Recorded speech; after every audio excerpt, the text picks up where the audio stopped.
Assalamualaikum students, hope you are doing good. Today we will discuss the topic electromagnets in use or uses of electromagnets in our daily life. The ability to control magnetism is very useful. How we control the ability of magnetism of any material. जैसे कि हमने कल जो topic discuss किया था creating an electromagnet means कि हमने अपनी मर्ज़ी से एक नॉन मैग्नेटिक आयरन नेल को मैग्नेटिक मटेरियल में कन्वर्ट किया था। जब हम करंट को ऑन करते हैं और करंट पास आउट होता है तो वो नेल मैग्नेट की तरह बिहेव करता है, और जब हम करंट को ऑफ कर देते हैं वो बिल्कुल नॉन मैग्नेटिक मटेरियल की तरह बिहेव करता है, मीन्स कि चीज़ों को अपनी तरफ अट्रैक्ट या रिपेल नहीं करता। इस तरह हम किसी भी चीज़ की मैग्नेटिज्म को कंट्रोल करते हैं। Because of this property electromagnets are used in a number of devices in our daily lifes. इनमें सबसे पहले अगर हम बात करें तो speakers of TVs and radios, in ATM cards, in motors और in computer hard drives. Computer hard drives जो होती हैं बेसिकली वो डाटा स्टोरेज के लिए यूज़ होती हैं और उनमें भी हम इलेक्ट्रोमैग्नेट यूज़ करते हैं। एटीएम कार्ड की अगर हम बात करें तो ये देखें, ये एटीएम कार्ड में जो आपको ब्लैक सी स्ट्रिप नज़र आती है, तकरीबन हर जो भी किसी भी बैंक डिफरेंट बैंक के अगर आप एटीएम कार्ड यूज़ करेंगे तो सब पे ये स्ट्रिप होती है। इसको हम मैग्नेटिक स्ट्रिप भी बोलते हैं, ये मैग स्ट्रिप भी बोलते हैं। ये वाली ये बेसिकली यहाँ पे भी क्या होते हैं, इलेक्ट्रोमैग्नेट्स होते हैं। Further, we can use electromagnets in doorbells and generators. They are used to separate metals in scrapyards. The electromagnets is able to pick up great weights. It attracts only the iron and the steel in the scrap heap.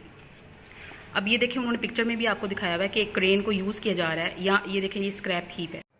इस scrap heap में different kinds के materials होंगे, means glass भी होगा, plastic की चीज़ें भी होंगी, पॉलीथीन और बहुत सी रैपर्स वगैरह होंगे, और उसमें मेटल्स भी होगा।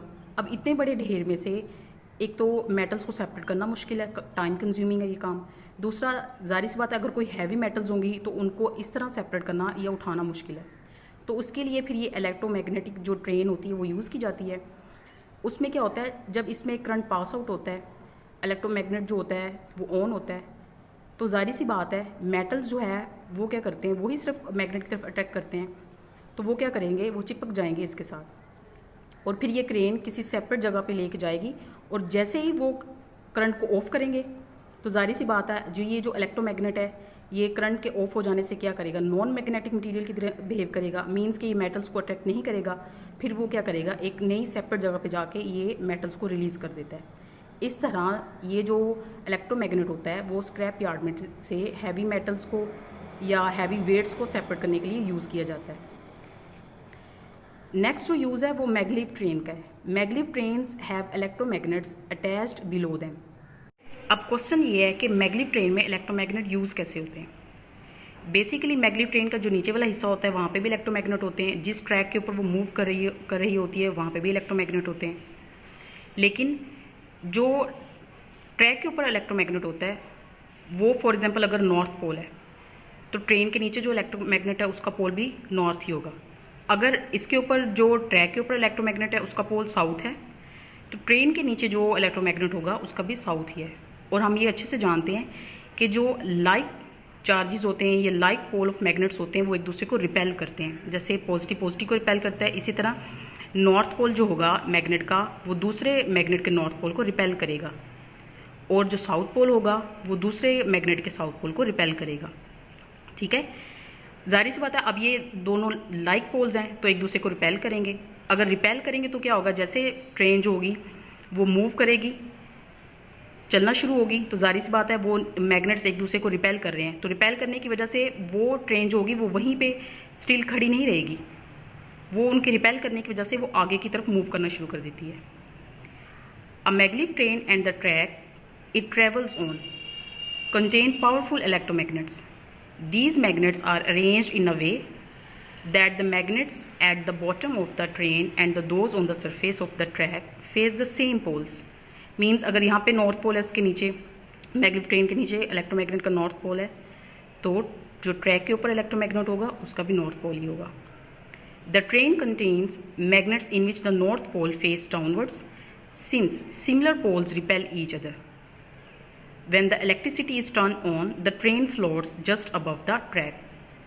क्योंकि वो रिपेल करते हैं तो इसकी वजह से वो आगे मूव करेगी। अगर वो दोनों ऑपोजिट पोल्स होते तो वो कहाँ क्या होता है, वो यहीं पे रुक जाती, क्योंकि वो उसको अट्रैक्ट कर लेता अपनी तरफ। इस तरह जो होता है वो इलेक्ट्रोमैग्नेट्स जो हैं वो मैग्नेटिक ट्रेन में यूज़ होते हैं। This train called the magnetic train travels with out wheels at a very high speed along a single track. Electromagnets are used to separate metals in scrapyards. Now we will discuss the question. Question number 4. Name 4 devices which use electromagnets. And the answer is electromagnets are used in the speakers of TVs and radios, in ATM cards, in motors, and in computer hard drives. Now we'll discuss the exercise question. Question number 4, part 6. Write any 3 uses of electromagnets in daily life. Electromagnets are used in the speakers of TVs and radios, in ATM cards, in motors, in computer hard drives to store data, in machinery to separate materials. For example, electromagnet cranes are used to separate heavy metals or heavy weights from scrap heap, and under maglev trains. Next, part 7. A special toy train is able to float above its track. Use your knowledge about magnetic repulsion to explain how this is done. And the answer is the magnets under the train and on the track are arranged in a way that the magnets face the same poles. Means north pole face the north pole of the track. Similar poles repel each other. So when the electricity is turned on, the train floats just above the track. Okay student, hope so you will understand. Thank you for listening.